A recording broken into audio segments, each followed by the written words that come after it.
Here on The Point of View, we pick the right topics, get the right guests, and ask them relevant questions on issues that matter to you. We have a very, very somber show for you tonight because we're looking at two important issues.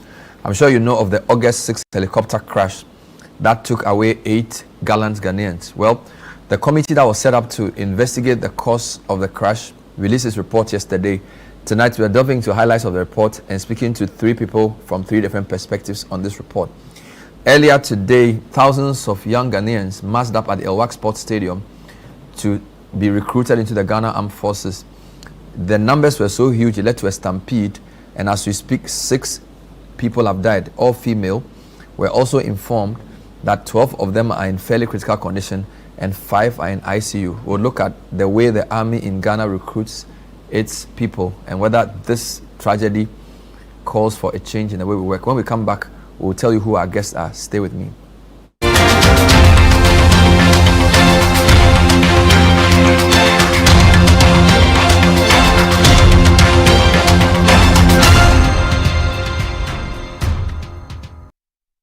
When malaria strikes your home, it strikes everything. No more endless worry because of malaria. Fight malaria back with Vegetem. Vegetem is effective, safe, and fast-acting against malaria. Vegetem tablets stays effective right to the very last tablets. Vegetem is also available in suspension for children. Vegetem, tough on malaria, easy on you.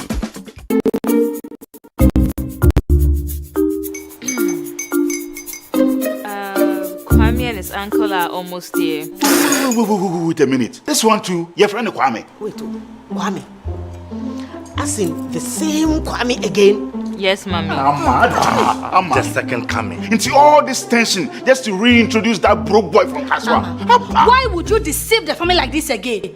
Now I understand the whole delay. Troll from Kaswa. Why wouldn't he be late? Or being late? Of course.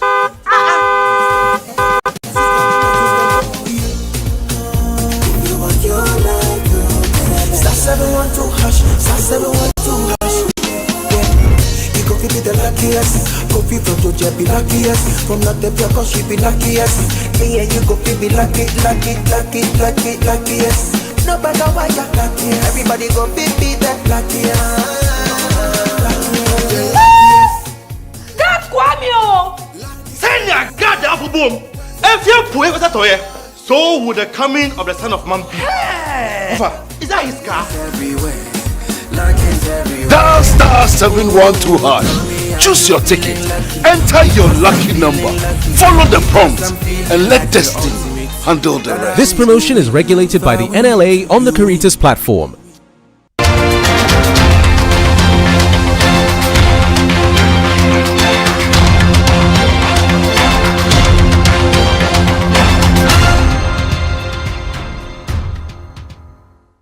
Welcome back. So tonight we start off with the tragedy that took away 8 Ghanaians. You remember the President of the Republic directed the Acting Minister of Defense to constitute a committee or an accident investigation board to get into the issues that led to the crash that occurred on the 6th of August. The Z9EH GHF 631 helicopter flying from Accra to Obuasi involved in a crash at Dampia Forest Reserve of Anochi Chrome Brofuyedu in Adansia Krofrom. All 3 crew and 5 passengers on board died. So I'm just going to run it through quickly what this summary presents. Now, it's important to note that the full report hasn't been made public. What we have been given is the presentation by the lead of the team that did the report. And this is in the form of 41 slides that he presented to the press yesterday. I'm going to run through some of the slides. Now, it talks about investigations under these regulations being conducted to determine circumstances leading to the accident and prevention of future accidents and incidents. So what it did was to give us factual information, analysis, conclusions, and then safety recommendations. But all these were done in terms of slides. We don't have the full document. The composition of the board had the National Security, Ghana Armed Forces, the US Air Force staff, as well as Aircraft Accident and Incident Investigation and Prevention Bureau. So those were the 4 main people. Now, what was their methodology? They did what they call factual information and evidence collection. That's the slide that started with a briefing by the Parliament investigation team, by the preliminary investigation team, handing over of the flight recorder and some personal effects of passengers, and visit to the accident site from 28th August to 29th August. Then they did what they call technical examination and data collection, which had two legs: maintenance records, flight logs and crew qualification documents being reviewed, as well as FDR and CVR, flight data recording and cockpit voice recorders, transported to the flight decoding center in China. That was 12 September to 22nd September. They also did what they call human factors and operational information, where they looked at the medical and physiological records of the flight crew and conducted interviews with pilots and others. Then they also did what they call meteorological information investigation. They looked at weather information. They interpreted this using META, RTAF, and eyewitness observation, etc. They also did what they call an organizational and systemic review. And then they did what they call analysis and reconstruction. And then they had what they call findings and courses, as well as recommendations. Now, the scope was sevenfold. Basically, history of the flight, the weather, the machine, which is the aircraft itself, sequence of events, the cause of accident, organizational and systemic factors, and human factors. Now, I don't want to bore you with all the details, but I'll just give you a couple of slides on each subject. So, for example, on the history of the flight, we're told that there were previous flights by this same aircraft on 2nd August from Takoradi to Accra. 1 hour flight was what is called a Medivac. On the 3rd of August, there was an Accra Cape Coast Accra flight as well. 1 hour, 20 minutes, Medivac. And then on the 4th of August, 2 days to the fateful day, there was an Accra Salman Accra flight, 2.5 hours. This was cargo. Then they talk about weather. They showed slides on the weather, morning weather, afternoon weather, looking pretty hazy. They even had what they call the picture of en route weather from a passenger on board the helicopter to a friend before the accident. And then they basically said that the weather in southern Ghana was poor, which delayed departure for about an hour. They also said other things about the Kumasi weather being worse than the Accra weather, with drizzling reducing visibility to around 4 kilometers and heavy low clouds sitting just 600 to 900 feet above the ground. Very important point, only Accra and Kumasi aerodrome weather was available, they say in the report. They also say there was no information on the weather along the flight route available to the pilot. They say witnesses reported poor visibility due to fog and rain at Brofuyedru and its environs. And they also say the kind of rapid changes in environmental conditions over the terrain can result in turbulence, downdrafts, and other phenomena. They had a slide they call downdraft, explaining that turbulent wind currents usually occurring around ridgelines, mountains, and hills, generating sink rates in excess of 1,000 feet per minute in moderate wind conditions, with a picture. They then assessed the machine. They spoke about its history, manufactured in 2012, reached its 10-year service threshold 18 May 2025. The aircraft received a 90-day extension to 18th August, which is 12 days after the crash. Essentially, it was on what they call a service extension, and I'm sure later on some of my guests may explain this, right? But they said this was with the manufacturer's approval. We are told that the aircraft on the day was declared serviceable and duly signed off by the captain. The FDR report indicated that the helicopter was in good working condition, but they also state that the helicopter, however, lacked some avionics safety enhancements, and they mentioned about 4 of them. Lack of key safety equipment, including what they call terrain awareness and warning systems, advanced navigation with terrain mapping, automatic flight control system, and stated that these safety equipment could have enhanced situational awareness. Even before finishing the analysis, they do a recommendation on this slide where they say, we have recommended strongly for aircraft with these additional safety enhancements to be acquired immediately. They then examined the human factors, ruling out incompetence or fatigue. Basically, I won't spend time on this because there was some speculation in the media that the captain may not have been in the right frame of mind. But they did say that to rule out any potential human causes, they examined the qualification, experience, and competence of the crew, and also their state and frame of mind. And they ruled out fatigue or any other thing. Then they do what's called the sequence of events, where they mention when the flight left. Let me just read those 4 quick paragraphs. The flight departed Accra under VFR in marginal weather. the flight to Brofuyedru was uneventful, approximately 90 nautical miles out of 100. At 9:56 or 0956 a.m., the crew entered clouds and transitioned into IFR. All right. Seconds before impact, the crew stated they could see high grounds below. And then it says, suddenly after, the helicopter lost height without change of power or pitch attitude and impacted a ridgeline at 1,370 feet above sea level, about 6.5 miles from the destination. Then they show this flight path sequence of events. And then they talk about their findings. The helicopter was airworthy but lacked additional safety enhancements for flying safer in the weather phenomena over the terrain. Adverse weather, limited visibility, rising terrain, and no ground-based navigation aid en route. They also say emergency response was timely. Then they say the cause of accident was determined to be the sudden loss of altitude and lift due to the downdraft. This loss of altitude without change in power or pitch attitude was consistent with downdraft associated with the changing environmental conditions over high terrain. They also identify a number of systemic and organizational failures, limited navigational capability for en route and remote areas, enhanced training. There was no simulator training, no flight data monitoring, no secondary surveillance radar, automatic dependent surveillance broadcast. All of that was absent. Now, let me come to the safety recommendations, because my first guest will speak to those, because he hasn't seen the full report, so he can only comment on the recommendations. So here are the safety recommendations as put out by the team. Modernize the fleet of the Ghana Air Force, specifically acquire modern aircraft with TAWS, EGPWS, and modern navigation systems. He will explain what that means. CVR and FDR with audiovisual capable ties, acquire those as well. Acquire or invest in flight simulators for recurrent training.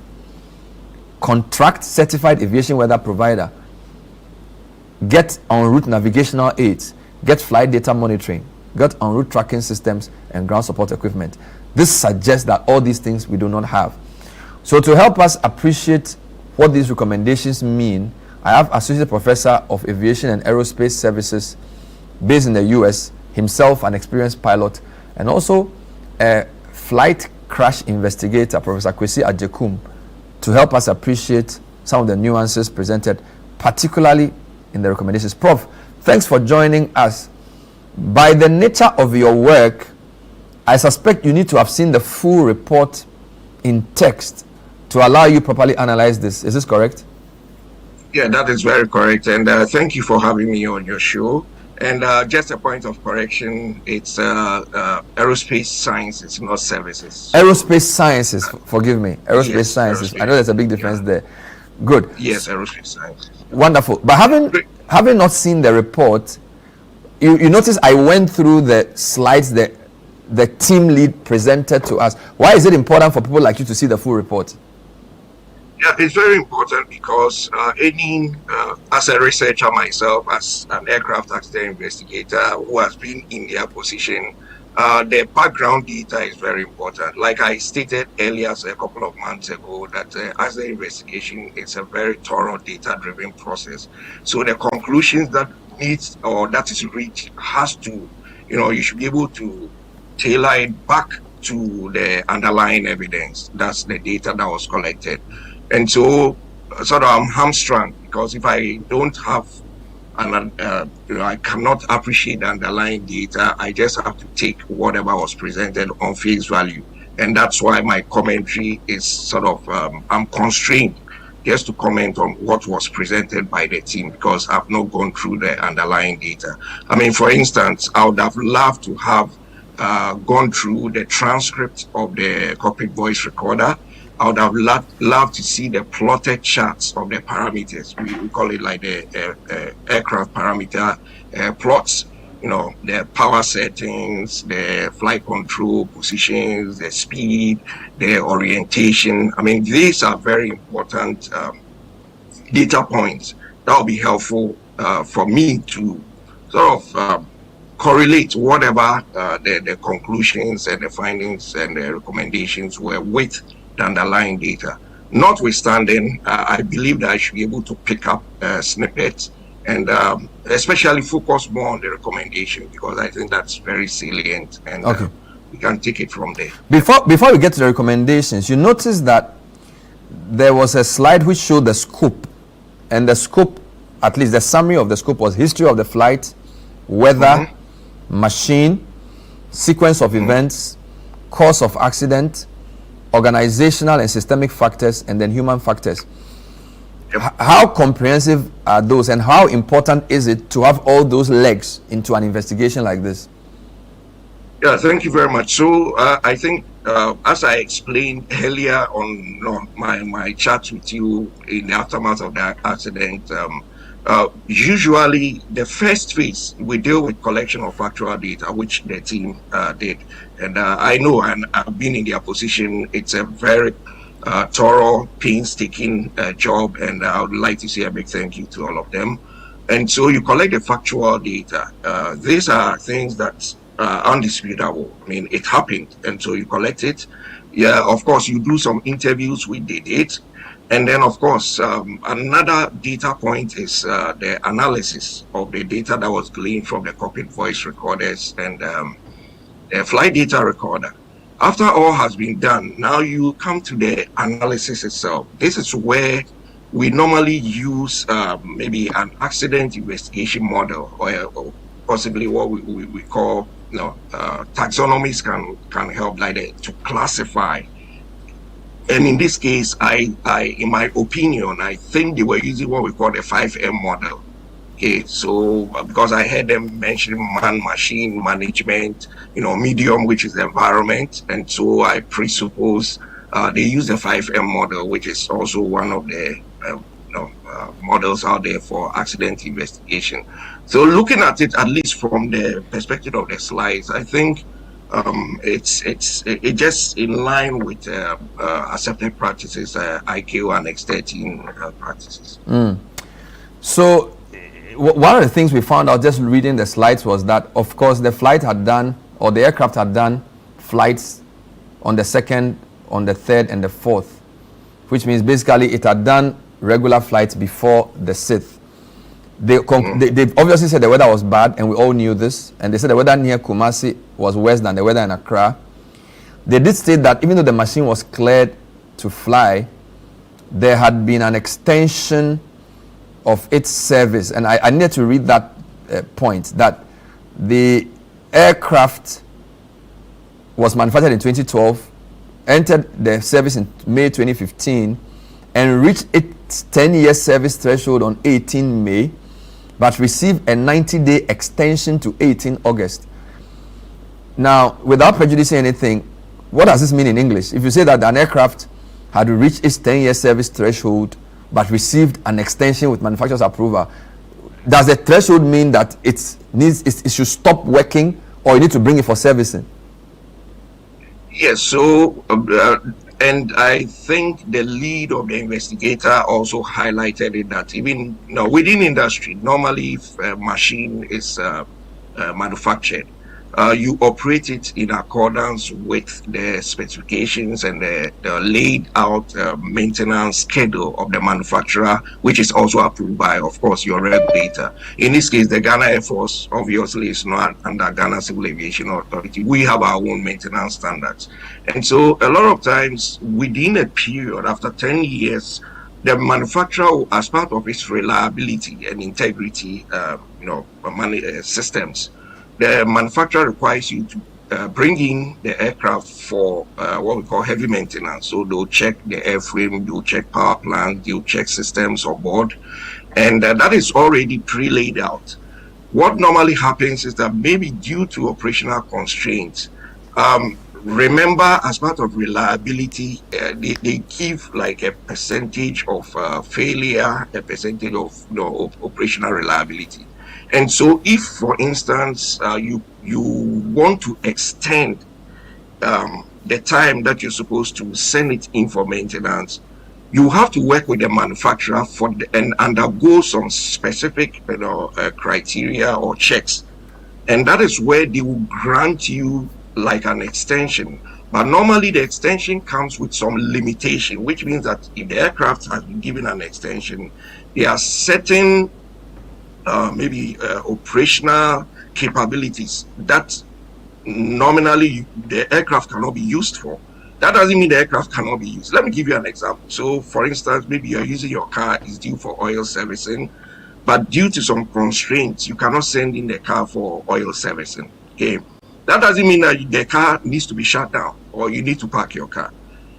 Most likely, you can defer and say that, hey, maybe it's not a good analogy, but you can extend it and say that maybe next week I'll be taking it for servicing.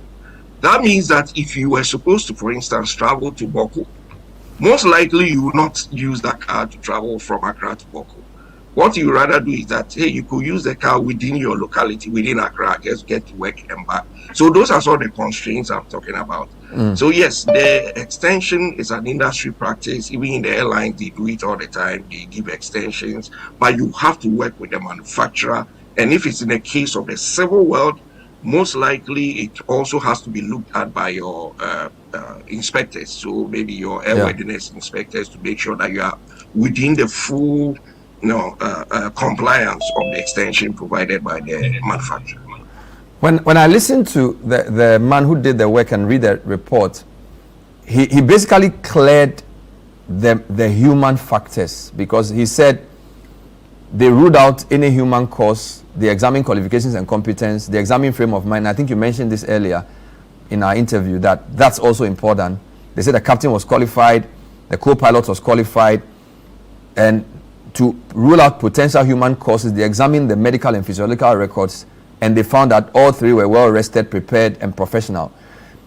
And then they described the sequence of events and talk about the downdraft. So it seems to me a lot of the blame is going to the weather, but I do notice that under the discussion around the machine, they said even though the machine was serviceable and airworthy, it lacked key safety equipment. And then they actually then made a recommendation on that slide, which is, they hadn't even gotten to recommendations yet. But if you look at the next slide after this, guys, they said that it lacked key safety equipment. They mentioned terrain awareness and warning, advanced navigation and terrain mapping, automatic flight control system, and then said that these safety equipment could have enhanced situational awareness. And then they said they have recommended strongly for aircraft with these additional safety enhancements to be acquired immediately. So it seems to me they are narrowing the options. The weather is obviously a part, but that they are saying that if the aircraft had more enhanced safety features, they may have stood a better chance. This is the way, this is my deduction as a layman. Can we make that deduction from what they put out? So let me break it down. So basically, any aircraft, based on its role and the purposes for which it was acquired, I mean, that would determine the type of technology that we have on board. I think I've stated earlier that in aviation operations, we are dealing with safety controls, and they are normally branched. There are three areas. So we have technology, we have standard operating procedures, we have training. Okay, so these are the three key areas that we talk about. And so, talking about technology that is on board an aircraft, it's let me draw an analogy to you having a mobile phone. There are so many functionalities on your mobile phone. The basic use of a mobile phone is to communicate, is to text, maybe is to do some video chats. Obviously, you will have other features that sort of makes it sophisticated or enhanced. So yes, it's I mean, for these helicopters and the purposes for which they were acquired, if my memory serves me right, and based on my checks, at least some of them, or they came with the autopilot or the auto stabilization systems. But then that doesn't mean that if they are not working, especially on helicopters, it cannot be used. It's functionally not usable. The point is that if you don't have an autopilot on board, it increases the workload of the crew, because time that they need to constantly be manually flying the aircraft. And for human beings, repetitive tasks induces fatigue, which means that time that can be spent assessing the flight, critical identifying cues around, and to be able to make a judgment, safety critical judgment, is spent on what we call motor skills, trying to hold the aircraft in altitude and in straight flight. And so that is where technology comes in to augment, especially the physical or repetitive tasks of a crew. And so if you have an autopilot system, it sort of reduces the cockpit workload, and then we can defer to more higher order safety decision-making abilities or capabilities in the aircraft. We are talking about the helicopter terrain awareness and warning system, ATOS. I think I mentioned it earlier when I met you. What that does is that, helicopters operate normally at very low altitude, most of them, visual contact with the ground. And so it sort of gives the pilot an idea of what is happening around them. Because in terms of situational awareness that you mentioned, it is the ability to know what is happening around you. And that helps you to be able to make a forecast of what will be happening in the next couple of minutes whilst you are in motion. I've just broken it down. And so if you have a technology that is able to map or is able to show you ahead that, hey, there's terrain whilst you are moving forward or sideways or whatever, flying through a high terrain area, it helps the crew in terms of their decision making to avoid those high terrain. Now they are talking about downdraft. Basically, I think he explained it yesterday that if you are operating around mountainous areas, we call them mountain waves, as the air flows around, the hilly areas, they are disturbed. We have what we call rotors, and that can cause downdraft, which sometimes can exceed the capability of the helicopter. And that is what the team is sort of alluding, that they got caught up in a downdraft, which resulted in they impacting the ridge.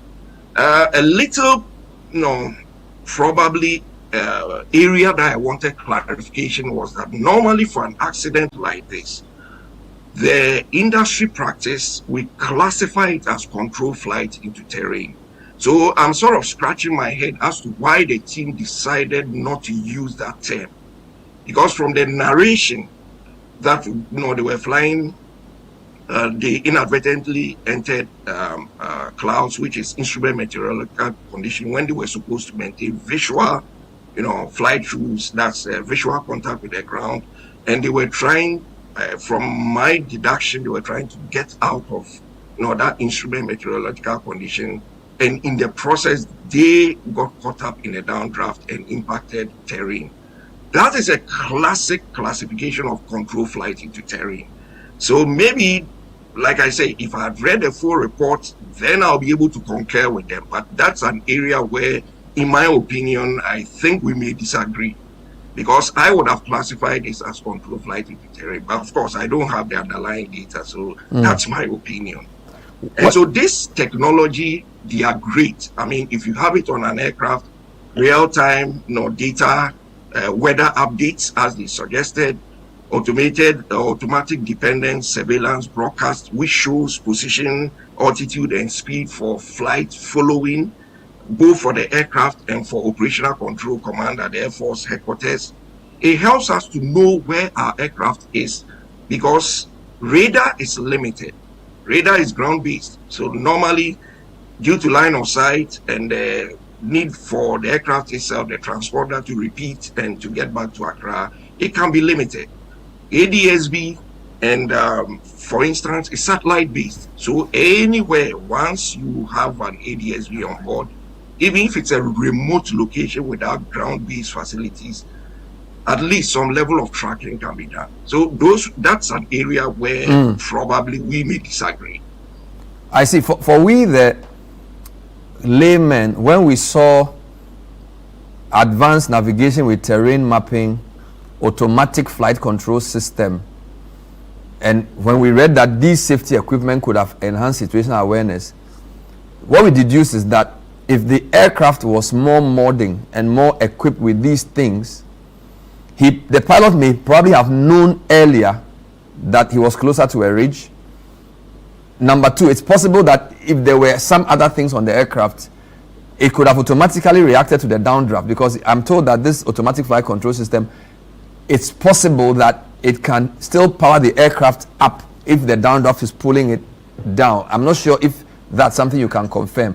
Again, just from a surface reading of the thing they said. Yes, so basically, microburst, downdrafts, these are, the basic explanation is that if you have airflow over any form, over any feature, it's supposed to be streamlined. It's supposed to be the normal, regular flow. But you know, as air goes over the hill, like I explained, and it starts rushing on the other side of the hill, the air becomes turbulent. And so it's like you put water in a sink and it starts circulating and becomes stronger. So it creates what we call rotors or eddies. The point is, in safety management, first of all, you don't want to get yourself in that position, because you are dealing with the forces of nature which may be beyond the capability of the helicopter or even the crew skill or knowledge. The knowledge is there. You know that, hey, when you are flying in mountainous areas, you are susceptible to mountain waves and turbulence. Okay, so as I would rather focus on things like pre-flight risk assessment tools or safety decision tools. Before the flight, you know you are going to Obuasi. So as part of your flight planning, if you know that you're going to be dealing with low cloud ceilings, most likely it's going to affect your visibility. There is high terrain in that area. As part of your threat error management analysis, you have to do the risk assessment and ask yourself, do you even have the helicopter terrain awareness warning system which will highlight high terrain? You don't have it. And so then the next thing that comes to mind is, what altitude will give me enough clearance so that inadvertently, if I were to be caught in a downdraft, I'll be able to execute what we call an evasive or escape maneuver. In this case, I don't know, and that's one of the areas where the briefing was a bit not clear, because it would have been great to know the altitude just prior to the point of impact.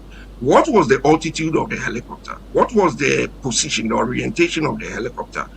What was the magnitude of the downdraft? Because on board the helicopter, the helicopter reacts to the prevailing or the ambient wind conditions.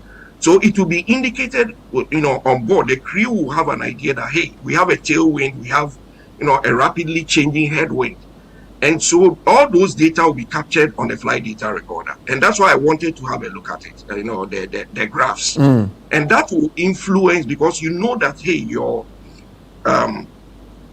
the aircraft orientation is changing rapidly. You are being pushed down. And normally the training requires you to execute what we call an evasive maneuver, which means maximum power and then trying to get yourself out. An autopilot, if you are an autopilot, most likely the way it will react, because if the aircraft is going down, the autopilot will react by trying to get the aircraft out of that situation. But that will be exceedingly aggravated. So normally, especially as a pilot, as part of our training, the pilot takes over control and manually adds the power and executes the escape, or what we call the evasive maneuver. So yes, those tools are great. It can help you to anticipate, to see what is right ahead. But at the end of the day, I would have loved to know the reaction of the crew when they realized that they are being caught in a downdraft. What was the evasive? What was the action of the crew? What is the communication between the crew? That area is not very clear. It was not highlighted in the brief. And yeah, all they said was that flight was uneventful, approximately 90 out of 100 nm. At 9:56, the crew entered IMC and transitioned into IFR. Seconds before impact, the crew stated they could see high ground below. Suddenly, after the helicopter lost height without change of power or pitch altitude and impacted a ridge line at 1370 feet above sea level. So they just gave those 4 bullet points. They didn't. Yeah, and for me, that doesn't provide enough clarity. I mean, the crew saying they saw the ground below. Was it forward visibility or it was vertical visibility? Because sometimes you can see features below, but you cannot see what is ahead of you. Remember, they were in clouds, they were in IMC conditions. So that is where the helicopter terrain awareness warning system might be helpful, because prior to it maps what is ahead of you. So it will give you an alert that terrain. And at that point, the crew will take the evasive action. That is rapid climb out. And so that is where technology can be helpful in terms of building the situational awareness of the crew.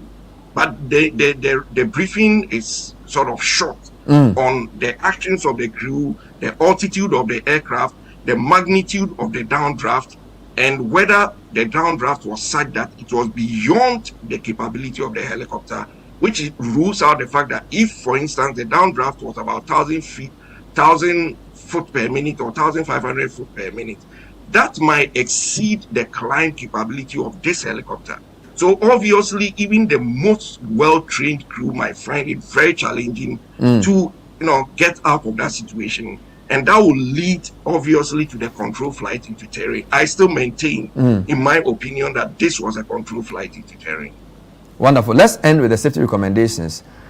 Again, we just have about 7 of them, and it's basically around modernizing the fleet of the Ghana Air Force. It doesn't touch on other things, although it does admit that there are also organizational and systemic factors like limited navigation capacity for en route and remote area weather services.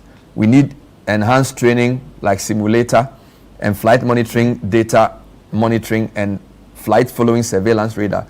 The main recommendations have to do with the need to acquire modern aircraft with certain capabilities and certain features. They mentioned having TAWS and modern navigation system, CVR, FDR with audio and all of this. Do you feel the recommendations are far-reaching enough based on what we've all discussed? Because it seems as if they are basically saying modernize your fleet, get aircraft that can do better sensing, and this will not happen anymore. What do you think? Thank you. Yeah, thank you very much, Bernard. Safety recommendations should be pragmatic. It should be cost-effective. So all the things that have been listed, they are great. But I will even go beyond that, because remember we talked about organizational and systemic factors. Okay, and so that is where I will highly recommend what we call the safety management system, which looks at the organization as a whole. How does our safety policies influences our safety values, within the Ghana Air Force? Okay, you are talking about things like flight data monitoring. Flight data monitoring is just one component of what we call safety assurance. So if we buy all this technology, if we enhance training, how do we know the effectiveness of these things? It is by collecting data from these, and then we asking ourselves whether we are minimizing incidents and accidents, whether we are, achieving our safety objective, which is to make sure that we fly from point A to point B, and we come back safely with minimal risk. And so the data collection process is such that if all these aircraft are equipped with, flight data monitoring recorders, or what we call, collection tools, then every flight that is undertaken by, the aircraft that we buy, anytime they come back from flight, we collect this data. We have analysts who will sit down. They will look at it to make sure that they were flown within the recommended parameters in terms of speed, altitude, the orientation. Anytime there's exceedances, it is a call for us to maybe ask ourselves, what is happening? Why is it that our crew are overspeeding, or maybe they are flying below altitude or something like that, or maybe they encountered a downdraft on one of their flights? We take it back to our training, and then we create what we call scenario-based training, which could be done in a simulator. For helicopters, most of the times it is a bit challenging to reenact some of it, but at least for instrument procedures trainers, we could enhance the capabilities and the competencies of flight crew in the Ghana Air Force. Another aspect is safety risk management, and I've already talked about it. So flight risk assessment tools before the flight. What are the resources available to flight crew for them to be able to determine whether this flight is a go, or what we call go or no go? In this case, the captain went to check the weather. If he had had real-time flight support whilst he was en route, he would have known that, hey, getting close to Profi, the cloud ceilings were very low, the visibility is very low. I'm supposed to be flying visual flight rules, and that will proactively or preemptively help the captain to decide that, the risk is too high, I will knock it off, I'm returning back to Accra. And that goes into what we call the organizational factors, which empowers captains, okay, or flight crew. It gives them the sole authority and the power to make safety critical decisions. It is not the pressure, I'm not saying that's what happened, but it shouldn't be pressure from anybody or any external entity. All right. It is the crew that should be able to make those safety risk decisions. So it's holistic. It's not just only about buying equipment. It's about looking at the safety management system of the Ghana Air Force. I would like to thank you very much, Professor Kwesi Ejekum, Associate Professor of Aviation and Aerospace Sciences, and also an aviation accident investigator. We thank you for your insights. Yeah, Bernard, and a quick one. I would want to also extend my condolences to the folks that were lost today in the El-Wak accident. It's very unfortunate, and it just goes back to the fact that in every activity, we have to understand the hazards and apply safety risk management to forestall such accidents. So my condolences. Thank you. When we come back, we'll speak to Nanaya Wakwada from the Bureau of Public Safety on both this air accident and what happened at El-Wak that my first guest alluded to. Later on, we would also bring other guests in as we discuss what we call a double tragedy. This is the point of view. Stay with us.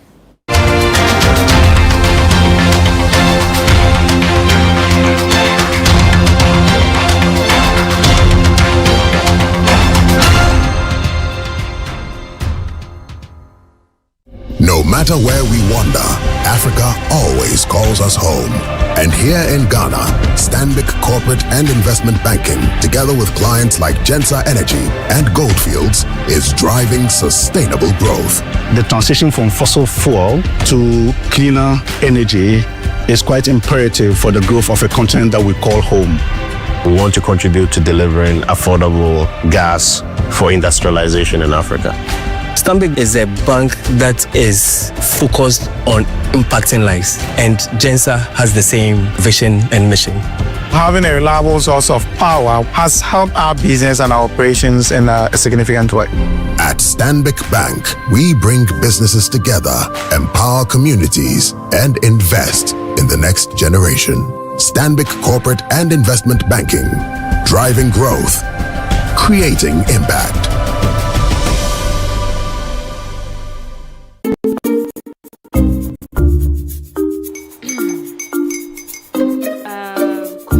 Uncle are almost here. Wait a minute. This one too, friend Kwame. Wait, Kwame. As in the same Kwame again? Yes, mommy. I'm the second coming. Into all this tension just to reintroduce that broke boy from Kaswa. Why would you deceive the family like this again? Now I understand the whole delay. Trotro from Kaswa. Why wouldn't he be late? Obey him later. Of course.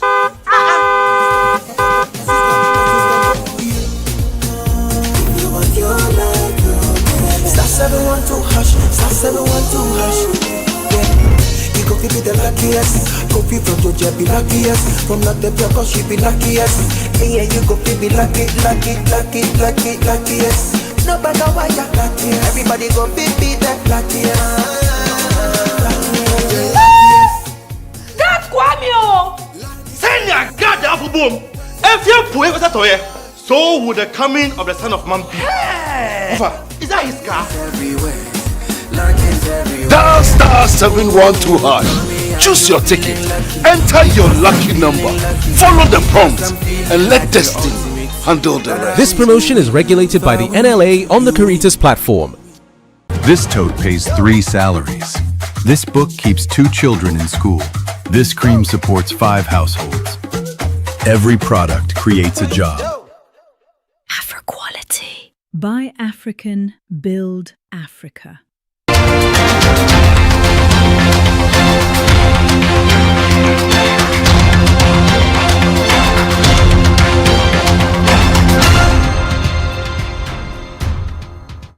We're still discussing safety by reviewing the committee that examined the August 6th helicopter crash report, and now also the tragedy that took the life of 6 people today at the El-Wak Sports Stadium. My guest for the next round is Nanaya Wakwada. Before I talk to him, let me just show you some scenes from El-Wak Stadium earlier today, where thousands of young people had gone for the Greater Accra version of a national recruitment exercise. So here you have it from the outside of the stadium. You would also hear from some of the recruits talking to our reporter, Masaudu.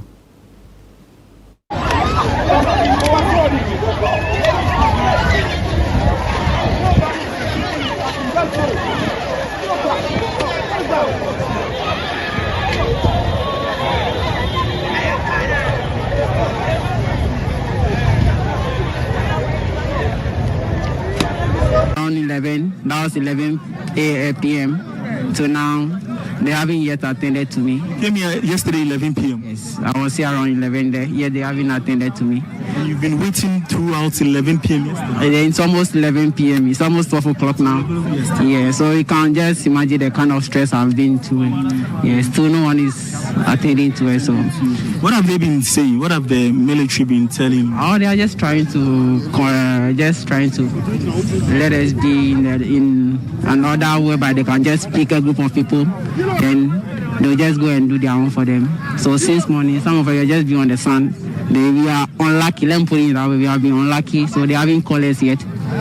So we are just hoping that they'll just call some of us so that we just finish and go back home. Have you eaten? No, I drank water. There is information about some of your colleagues, some passing away, some, sustaining injuries and all of that. Does that scare you? Yeah. Or frighten you? I witnessed one. Yeah. And then, as of now, the girl is always on my eyes, although I don't know her. Yeah, but I can see she's really out of breath. She's just trying to hold my neck, and I'm also suffering. They've tried pulling her out of the crowd, but it's not going. Behold, someone also pulled me. I don't know where their hand came from. I just thank God Almighty that I'm still alive. Wow. So you witnessed the moment leading to her passing when she was rushed to the hospital? Yeah, I was not there when they were rushing her, but I saw her when she was just about to lose her life. Wow. And also do about it because I was also suffering. It got to a time I don't know where my documents, my bags were. Yeah. It should be traumatizing. Yeah, like that's what I'm going through right now. I feel like I'm also a dead person right now. Yeah, because what I saw in the morning was too much. Yeah, what I saw in the morning was too much. So that was it. I just don't want to talk about it anytime. So that was Fauzu Masaudu speaking earlier to one of the recruits, narrating what he saw. The initial figure was announced, of course, as 6. Initially, we thought there were 6 more, but we were told that of the 28 people who were casualties, 6 had died, and they were all females. There were 12 in fairly critical condition, and another 5 in intensive care. So this is pretty serious. To almost 30 people hurt in the stampede. The president has asked the armed forces to stop the Accra recruitment exercise today. So they've been asked to go home. The defense minister acting, Kazelatu Forsen, who by the way will on Thursday present the budget, addressed parliament this afternoon. And later on I will show you the highlights. He gives the official briefing of what happened at El-Wak. I may bring that to you, but let me interview Nanayo Akwada briefly on the aircraft report before we come to this. Nanayo, thanks for joining us and I thank you for your patience. Good evening. Yeah, good evening, Bernard, and good evening to your viewers. I'm sure you followed the press briefing yesterday by the team that did the investigation into the August 6 crash. What did you make of their analysis and their conclusions? Well, I think that we continue to remember the dead and may their souls continue to rest in peace. Yesterday's presentation, I think, was apt, but classic of our incident investigation reports and media briefing, there still remains many more questions than answers, which of course Prof. Daniel Lekum has done great justice to it, has asked a lot of questions. And for us at the Bureau of Public Safety, we'll continue to hammer on this, that there is a need for us as a country to move away from keeping some of these public safety incident investigation reports secret. It is only by publishing these reports fully, and in some cases where national security issues are concerned, redact these and put them out there, that we can have full closures to some of these incidents. Apart from the technical, very technical issues of questions raised by Professor Ejekum, we at the Bureau also have some questions. Okay, they talk about the pilot being a Class D, a Class C pilot with white instrument rating, whatever that means. Okay, we are told that they have classes up to A, and the A is the highest. Why should we not have any Class A pilot or Class B pilot? We only have D, which is just a step away from the lowest. Now, with this kind of classification of a pilot, what are the privileges this pilot have? And with white instrument, whatever white instrument means, what are the privileges of this pilot? Is he allowed to fly just transport, combat, commercial, day, night? What kind of privileges does this pilot have? And those things are still not clear to us. It is instrumental that you pointed out that all the recommendations, to a very large extent, that were made in this report borders on, we need to get this, we need to buy that, we need to have this, we need to install that. But what about the people who were managing the system? I mean, it's perfect if the people did great, if they did a great job, but we need to access this report to see whether, in the opinion of the very respected investigators, they did not find any issues with the people who were managing the system. And that if they found issues, the public needs to know so that we can track these things. So I am particularly very disappointed because we've been calling for investigation reports to be made public since time immemorial. Market fires are national security, building collapses which involve mass casualties are national security documents, explosions are national security documents, plane crashes are national security documents. We just don't have anything to track. We just don't have anything to learn lessons from. So it is important that JM's administration act differently. I am very disappointed that this report, I did not get a sense that the committee intends to work with the presidency to make this report publicly available. If you go to the US, the National Transportation Safety Board publishes all aviation incident reports, okay? And they are publicly available. You can access it from anywhere in the world. If the Chemical Safety Board, all occupational incidents that comes to their attention is investigated, the report is out there. In the UK, the El-Wak Stampede, they all put these things out. What is it that administration upon administration in Ghana is hiding in these reports? The questions that Professor Jekum has asked as a technical person are legitimate questions that need answers. They are legitimate questions to let us see whether the investigative committee has done such a thorough job. If we don't have the report, how do we ever do any meaningful public discussion on it? How do we ever track anything, any recommendations in there that must be undertaken? The only thing investigation upon investigation in Ghana have brought to the public knowledge are on procurement issues. If market bends after the investigations, we are told we need to construct new, we need to do this, we need to, if there's an explosion, we need to do this, we need to do that. Never a time are we holding people who are accountable for ensuring that these mishaps in the first place are averted or they do not happen responsible. And it bothers us a lot. It's very disturbing how we want to proceed as a country in 2025.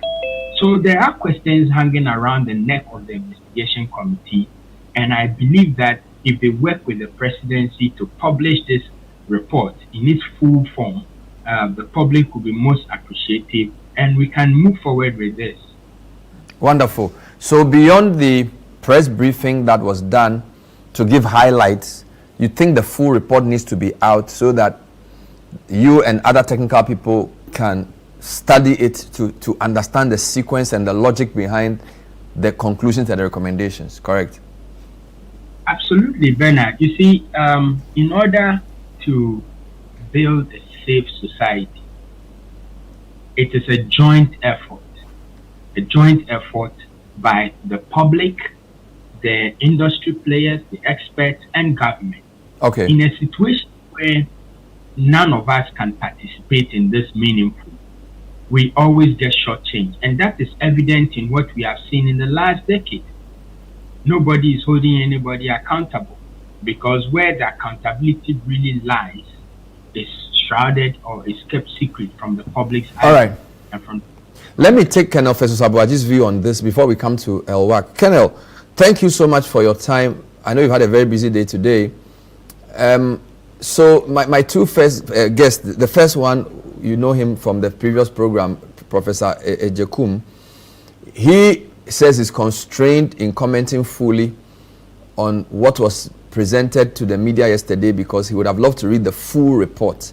So we limited our discussion to some of the highlights presented yesterday in the press event. And Nanaya Akwada, Dr. Akwada, also from BPS, is asking for same, that whilst the highlights presented are good, they need the full report to be able to make complete sense of everything. What are your thoughts? By the way, have you seen the full report? Let me start with that first, before we come to whether you think that the public should have it. Colonel, have you seen the full report, or you also depend on I haven't. The highlights? I have not seen the report. Okay. And I was not able to watch the entire presentation yesterday because I had some commitments here and there.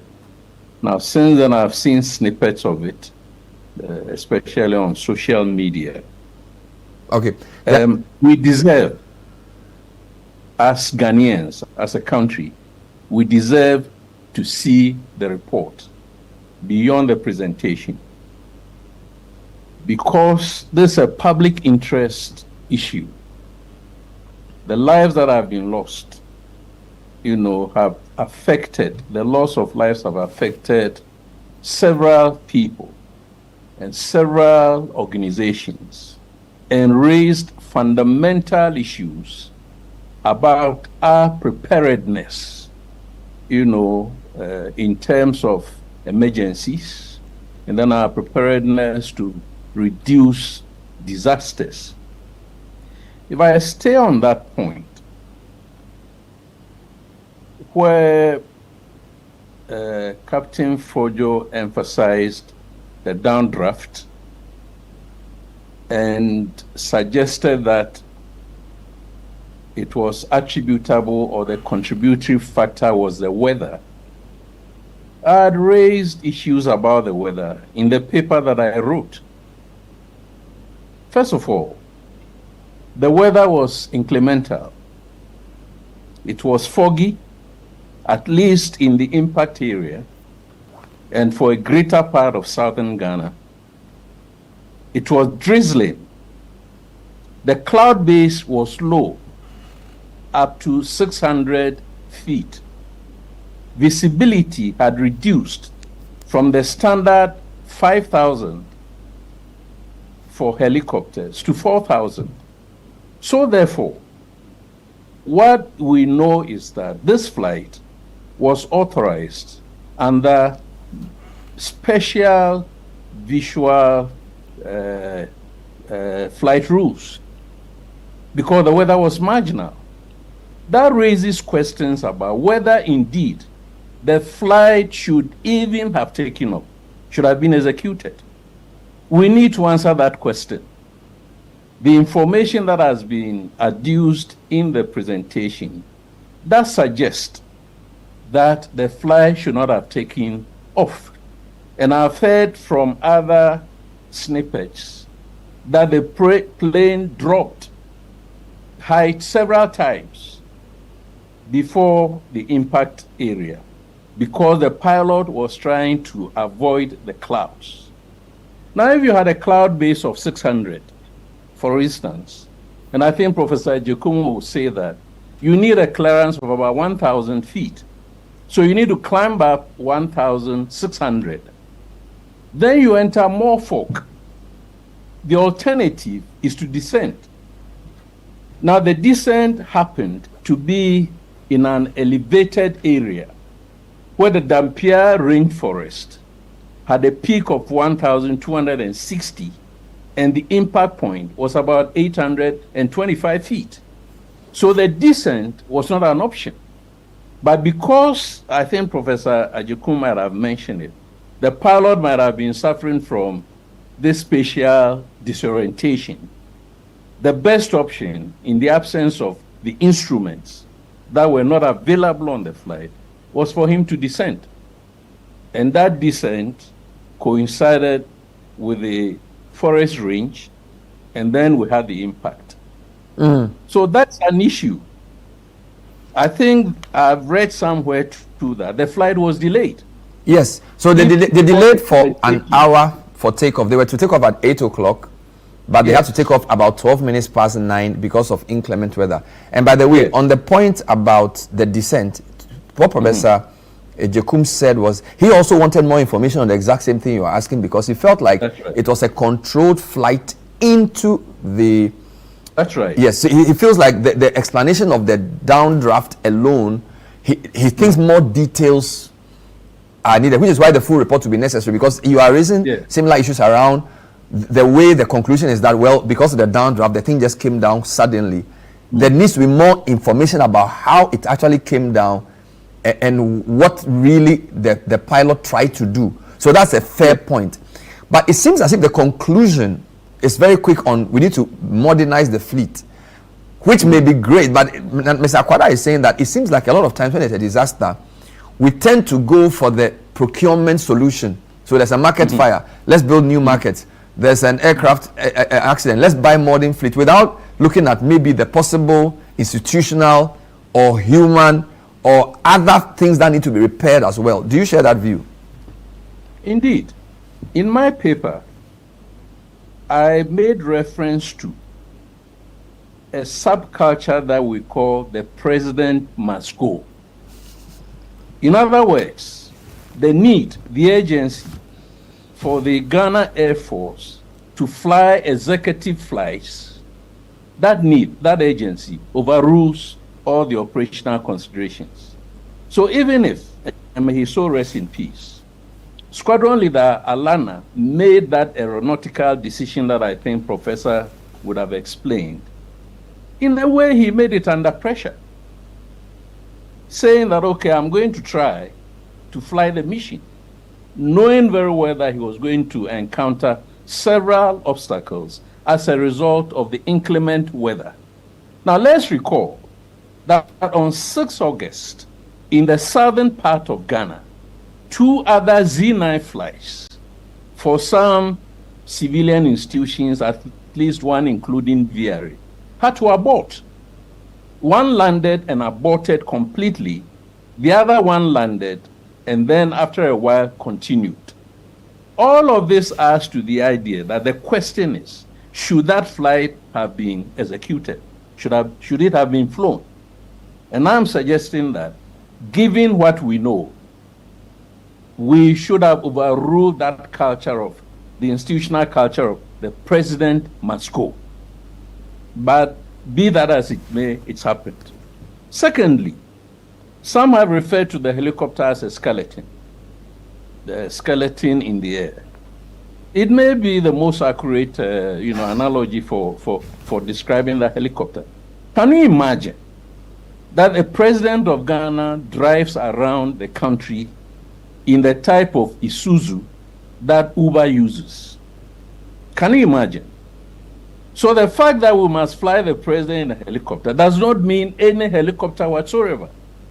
If at a point in time we had 6 of these Z9s, maybe 1, maybe 2 of them should have had the instruments, the helicopter terrain advanced warning technology, as well as the emergency location the one that bounces off satellite and so on. We should have had them. But this helicopter was just a bare-bone helicopter flying executive missions and then flying in inclement weather, adverse conditions, marginal as the Air Force will call it. And then we had this accident. The other dimensions we have not discussed, because probably the presentation didn't cover that, is our response to emergencies, which is as equally critical as the accident itself. We have not talked about that. 6 August till today, I have not heard any sustained public education as to how local communities, who invariably will be the ones when accidents occur, should behave, should conduct themselves to preserve the crash site and not to tamper, and least of all, not to vandalize the place and take trophies. We have not done that. No education. So even if we go and buy more modern helicopters fixed with instruments, granted that accidents would occur, the next accident that occurs, the local communities will go there and be salvaging. We need to have that device. Right. Then let me finish on this point. The presentation, I think, also touched on, but one of your colleagues asked about monitoring. Monitoring is not only the one via technology. Monitoring is also that beyond the radar, there must be 2 sets of radio, the VHF and the UHF, so that air traffic control, whether Accra or Kumasi, even when the aircraft is off radar, must be able to talk to the pilot. And the pilot and other base installations, either at Air Force Base or Kumasi or wherever, must also be able to talk. The question is, I'm not sure that the presentation answered that. Did the Z9 have those radios, VHF and UHF? And if they had, what types of communications took place between air traffic control, Accra, Kumasi, and then, let's say, Air Force Base, Accra? Which then brings me to the point that, and I think in the discussion that we had, Prof mentioned it, it's about time that we married the civilian air traffic control with the military one or with the Air Force. It is not at all ideal that in any country, civil aviation air traffic control will be independent of everybody else and not allow the military access to their installations. Thirdly, why hasn't the Ghana Air Force, or could the Ghana Air Force deploy its own air traffic controllers? There's a special name for that I think Prof can mention. So if an aircraft is scheduled to go to Kumasi and we don't have an air terminal, assuming, the Air Force could deploy these technicals to go there and be able to communicate with the aircraft. So these are broader debates that we must have. All right. I'm taking a break. When I come back, we are going to go to El-Wak because, as we've been told, 28 casualties, 6 deaths, 5 in ICU, 12 in critical condition, following a stampede in the army recruitment. We'll discuss that. My guest for this segment still Professor Dr. Nanaya Wakwada, Bureau for Public Safety, and Colonel Retired Festus Abuaji. Stay with us.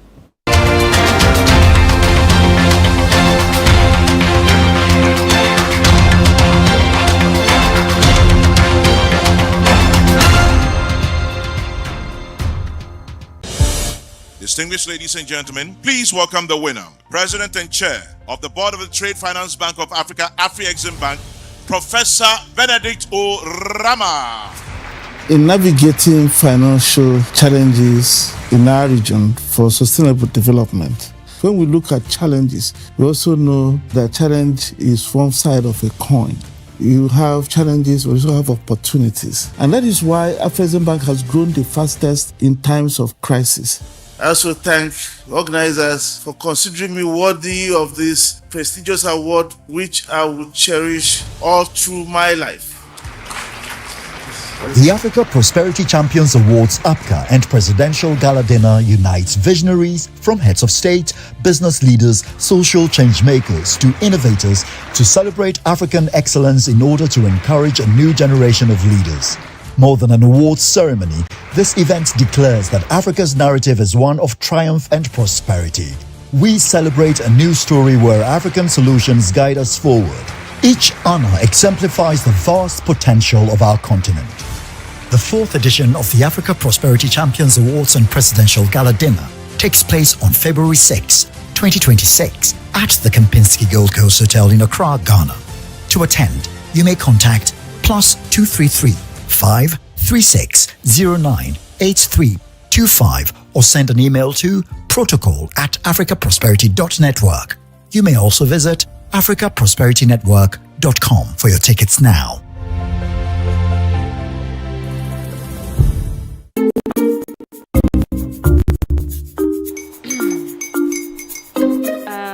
Kwame and his uncle are almost here. Wait a minute. This one too, your friend Kwame. Wait, Kwame.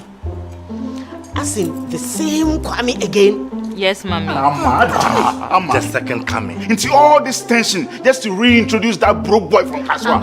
Why would you deceive the family like this again? Now I understand the whole delay. Trotro from Kaswa. Why wouldn't he be late? Obey you later. Of course.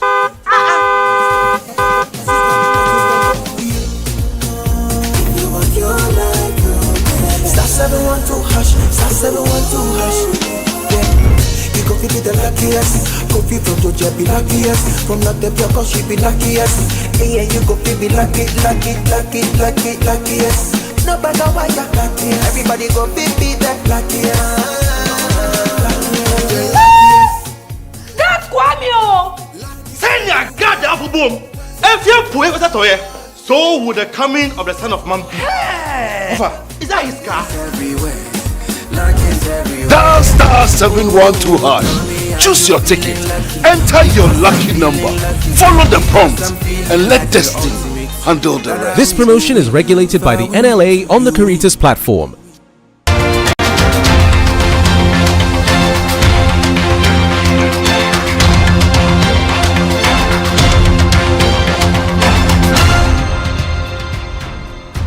Around 11 p.m. So now they haven't yet attended to me. Came here yesterday 11 p.m. Yes, I was here around 11 there. Yeah, they haven't attended to me. And you've been waiting throughout 11 p.m. yesterday. It's almost 11 p.m. It's almost 12 o'clock. Good morning. Yeah, please your name. My name is Adam Ubeida. From where? Ashama. All right. So, what time did you arrive here? Arrived here exactly 5:30. 5:30. Yeah. And have you been able to have access? Not yet because the queue is too long. Okay. And which field and which category have you filed for? Infantry. Infantry. All right.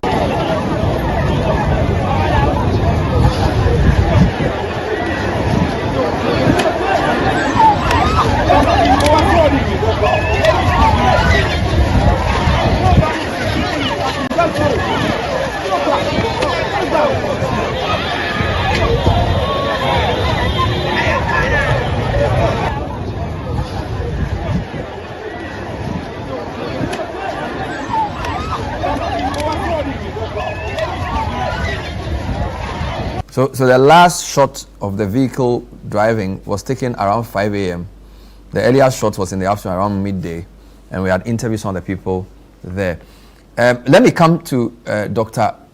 Akwada again on this. So this happened across the country. Accra had the big numbers, and we just saw what happened. 6 people have died, and 12 are in critical condition. 5 are in intensive care unit. President has asked that this be halted in Accra. We've heard the defense minister acting speak to parliament to sort of give the background to this. What do you make of what has happened, Mr. Akwada? Thank you. Again, we want to extend our condolences to the dead, and we pray for speedy recovery for the injured. I think earlier in the morning, I had the occasion to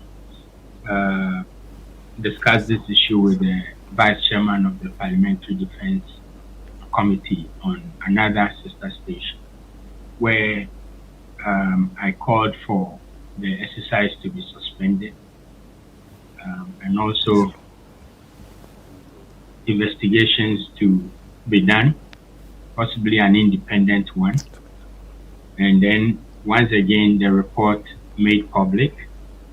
I did call for a safety assessment or a safety audit to be performed prior to some of these exercises where people come from all walks of life to gather in one place for recruitment purposes.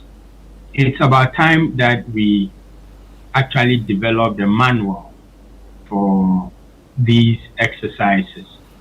If me, as an individual, I go to organize a program at Elwak or Accra Sports Stadium, wherever, I will be expected to be guided by occupancy, dictates, where for every space, the National Fire Service have dictated the occupancy levels for every facility, and I'll be expected to go by those dictates. Today, if I were a musician and at my musical program, the place is overpopulated, over capacity, and 6 deaths occurred, I'm sure I'll be seeing some lawsuits. And so if I were part of the members of these people who are dead, I will be talking to a lawyer by now, trying to rope in the Ghana Armed Forces, the Attorney General, and all relevant parties to this suit. Look, Bernard, we must grow above this. State institutions must be bound by occupational safety and health regulations, just as everybody is bound by those. Okay? And two, I am also very, very disappointed that our military, and I probably, Colonel Festus may disagree with me on this, our military over time is losing its discipline, whether they have to go into a town to go and appease the death of one of their own with so many human rights infringements and nothing happens, whether being called to participate in public safety, civilian public safety issues, they act in excess, people die, people get maimed, people's livelihood are thrown off course for their entire lifetime and nothing happens to anybody. And so that indiscipline is growing. And if we don't take steps to address this, probably one day we are going to sit down and realize that we will not have a country again. So it is important that while we called for a halting of the program for reassessment to be done before it's reopened, has happened, it is important that we look with the investigations that are going to be done, actually hold people accountable for this. Whoever had access to data, had access to sending text messages for so many people to come to one area, to congregate in one area for this purpose, those persons must be identified and dealt with so that we can build the military that we want. We should not let the general Ghanaian indiscipline, as we say it, slip into the rank and file of the military. That is dangerous. Okay. And that's what we... Let me give you two updates. In Kumasi, 5 people collapsed at Babayara, and the military also suspended the exercise there. So even though in Accra people died, in Kumasi it was just loss of consciousness. Luckily nobody died in Kumasi. One person was in critical condition at the Emina Government Hospital in Oforikrum. 4 others were receiving treatment in Ashanti South Government Hospital. Number 2, the Armed Forces has set up an investigative board. So this evening we're told that they've set up a board. The Armed Forces have formed a board to probe the stampede that took place at El-Wak. Let me take Colonel's initial thoughts on this matter. What do you make of the scenes we've just witnessed and the casualties as reported? Let me express very sincere condolences to all the bereaved families and indeed to all of us as Ghanaians. This incident is extremely unfortunate because we have come very, very far. Some years ago, everybody from any corner of Ghana had to come to Accra. Initially, it wasn't a problem. But then we realized that as a result of a number of factors, including the spike in unemployment, the numbers were increasing. So some years ago, the decision was taken to decentralize the first phase and have it conducted at the region, just so that the numbers will be manageable. That is where we have come from. Now, despite that, given that people were informed by text messages electronically, so there was a database of the numbers expected to congregate in Accra. And that number, we are told, is about 21,000 souls. Now, my analysis is that, Bernard, if it's true, as one radio station said, that 9 tables were set up for processing the 21,000, even if one person took 1 minute, it was going to take 38 working hours, not 38 working hours. Wow. Our working hours are not from 6 to 6, so that's not 12 hours. In other words, we required in excess of 5 days to process the 21,000 around the 9 tables, unless we set up more tables so that we could reduce the number. The whole idea is that the planning should have factored in the quantum of the people who were expected to congregate at Elwak. And that number was excessive. So they should have been grouped.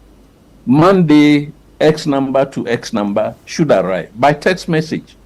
Tuesday, Wednesday, Thursday. Probably, if we had managed the numbers through the planning in this way and set up appropriate infrastructure, call it safety infrastructure, the stampede might not have occurred. Now, I'm not comparing the military to the police, but one of the last recruitments that former IGP Dampari did, we saw it on TV. He erected tents and deployed seats and water for these recruits to go and sit under while they were going through the process. Now, I happened to be going to Burma camp in the morning. From 37, I encountered this crazy traffic, and I didn't know what was happening ahead of me until I went through the traffic lights. And then all of a sudden, I saw, these huge numbers on the other side of the road, the airport side, the El-Wak side, all across from one end to the other. And then whilst at Burma camp, doing whatever I was doing, I got the message that 6 people had perished. It's more about planning. Now, I don't want to doubt the integrity of the armed forces.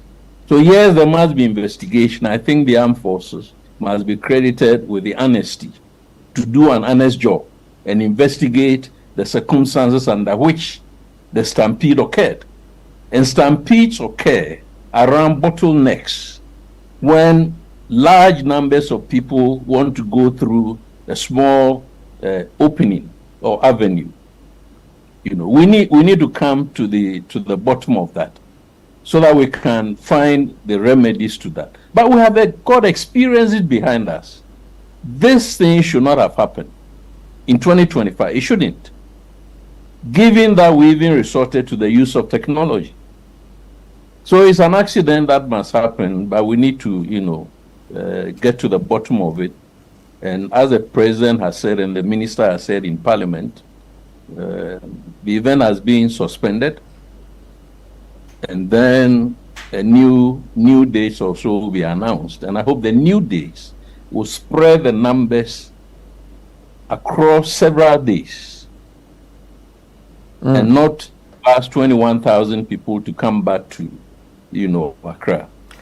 On the compensation side, Bernard, as a human being, I've got a diary of occasions in which I might have lost my life.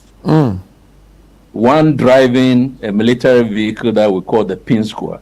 Assuming that I had died at the time as a lieutenant, and assuming that even in, the Champions days, because this was about 1975, 76, and so on, my family had been given 40,000 Ghana, even assuming the Champions time. My wealth now is many, many times more than that. So this idea of computing compensation around 25,000 Ghana cedis, 40,000 Ghana cedis is an insult. Doesn't take into consideration the potentials that these individuals that have lost their lives, might have realized. Any one of them could be a sergeant major. In fact, even as other ranks.